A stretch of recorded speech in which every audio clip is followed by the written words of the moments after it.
Lance Meadow here with you on GoColumbiaLions.com as we're getting you set for the Lions' home regular season opener against Georgetown on Saturday. And as always, I'm joined by interim head coach Mark Fabish. Coach, let's start with the Lafayette game. Sure. Clearly, the results that you weren't anticipating. When you look at the box score, to me, it was the third down differential that really jumped out.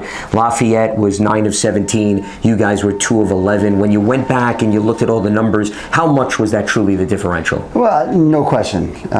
It's something that popped when you looked at it right after the game, and then obviously when we went back and watched the film, it was something where their ability to continue drives and our inability to do that directly led to time of possession, led to some long drives on their part that yielded points. And on our end, not only was it the third downs, but we came up short on a couple fourth down conversions as well, attempts.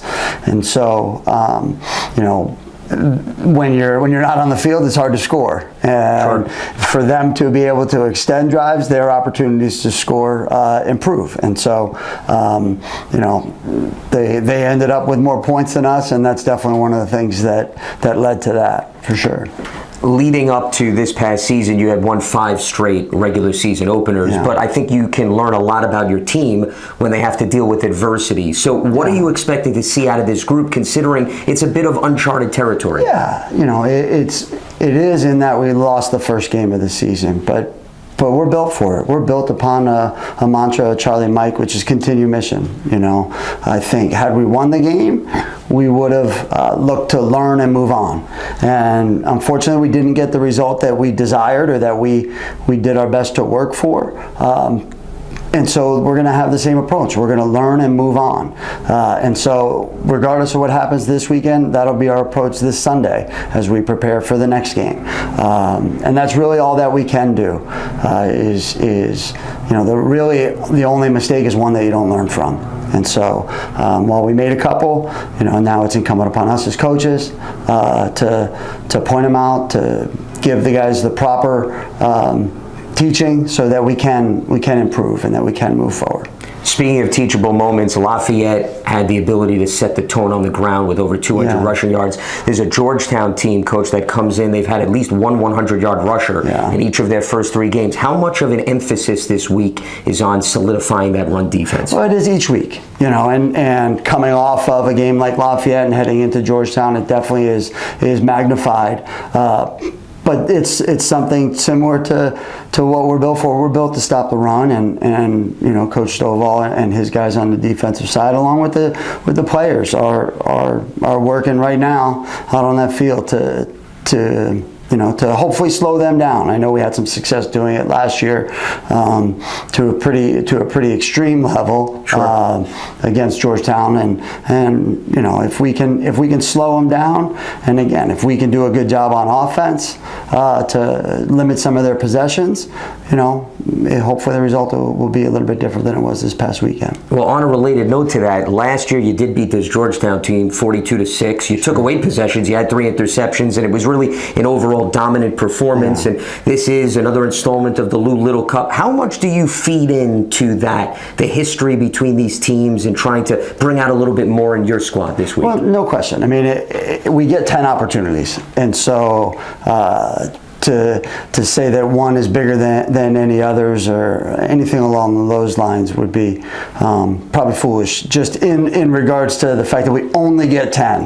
And so each one is so important. We work all year for these 10 opportunities, and now we're down to 9. And this just happens to be one against a team that we've played consistently over the past eight seasons. I believe this is the 8th time that we've played them since 2015. And it's been a good back and forth, to use a term, rivalry, where they've won 3, we've won 4, and the games have been competitive. Last year's score, I don't know if it was indicative of how competitive the game actually was. We had a pick 6 late, Rocco Milia, that kind of ballooned the score a little bit while they were driving, and so they're a super well-coached football team that's had some success early on this season. And so, we have to play our best every game, and this one just happens to be against a good Georgetown team. And to your point, there's also a lot of changes on each side in terms of the roster, and that brings me to your offensive line, because this last game, Coach, was really the first opportunity for you to see these guys out on the field. Sure. It's a revamped group, a lot of youth. Curious, when you went back and watched the film, what'd you see out of that group? Yeah, in the moment, I wasn't sure how they were performing. We weren't as effective throwing the football as everyone associated with Columbia football would have liked, and so you try and go back and pinpoint why. And in watching the film, it wasn't because of up front. I thought they performed well. I thought they competed hard, and I thought that when asked, they did give Caden some time to be able to get the ball downfield. And it was 5 guys, really 5 first-time starters. Sure. Luke Payton being the most experienced, but at a brand new position. And so with every day that passes, hopefully it's one of improvement and one of learning from the past. And really, that's our program right now. I'm doing the same thing. Last week was my first opportunity to be head coach, and I hope I can be better at it this week than I was against Lafayette. And on that topic, I think you and your coaching staff have to walk that fine line where you say, okay, there's positives we can build off of despite the loss, but at the same time, you don't want to rock the boat too much because you've been building a culture and certain principles. So how do you navigate this week from that standpoint? Well, I think, and I actually have spoken about it with our staff. We have to trust our process, and that process has to remain consistent, regardless of outcomes. And if we believe in our process and believe that we have a good process, that's where our confidence comes from. It doesn't come from a result, and results are great, but even Pat Mahomes is throwing an interception, and he comes back and is as confident as he's been. And so we have to have the same approach. I'm not saying that we are to the level of the Kansas City Chiefs, but ultimately, anytime that you have a setback like we did this past weekend, you still have to fall back on what you believe in, and that's our process. Come out here and work hard. Come out here and give everything that we have for the guys that are in the locker next to you. Be accountable to what you're being asked to do. Those are all the things that, regardless of the outcome, we're going to believe in. We believe in Charlie Mike, continue mission. And that doesn't change. Lafayette is a really good football team. And they're gonna win more games than the one that they played against us this past weekend, and it's our responsibility to learn from that, and to, like I said, and I apologize for keep repeating the same thing, but to move forward. Well, I'll piggyback off of one of your points. I would say Andy Reid and Patrick Mahomes would sign up for your special teams unit. No question. In the wake of the first game, you really had some nice highlights. Yeah. You have a first-year kicker who nails a 42-yarder. You have a punter who was excellent in terms of flipping the field. And then also the special teams return game provided a spark. How nice was that in the first game, and how much do you look to build off of that moving forward? It was huge. You talk about looking at the stats after the game. The starting field position for Lafayette was pretty significant. They were backed up for the majority of the first half, and that was a byproduct of the kickoff unit starting the game and the coverage, the good kick and good coverage. And then when we punted, it was good protection, good punt, good coverage. And so it's all of it adding up, and the result being similar to what we're talking about. The result was a byproduct of the process of all those things working together. Carter McFadden making great decisions in the return game, both on punts and kicks. And so that really helped us with field position, and now it's incumbent upon us to take advantage of that. Hopefully we can get a similar effort and take advantage of those opportunities. Before I let you go, I want to branch out to the Ivy League as a whole. An emotional week for the league with the passing of Buddy Tevens, longtime Dartmouth player and coach. That bicycle accident that he sustained injuries in March, unfortunately lost his life as a result at the age of 66. You've been a part of this league. You've crossed paths with him. Just your thoughts and reflections on this news. Yeah, I mean, it really is heartbreaking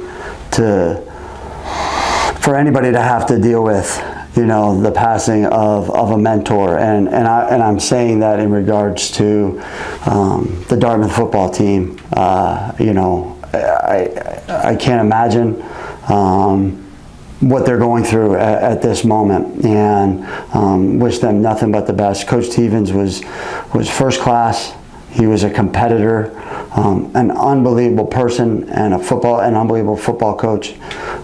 He got the most out of his roster. The really cool thing when you look back at Dartmouth was the amount of guys that would play 1 year. You know, you'd say, how do they have this senior that's a first-time starter?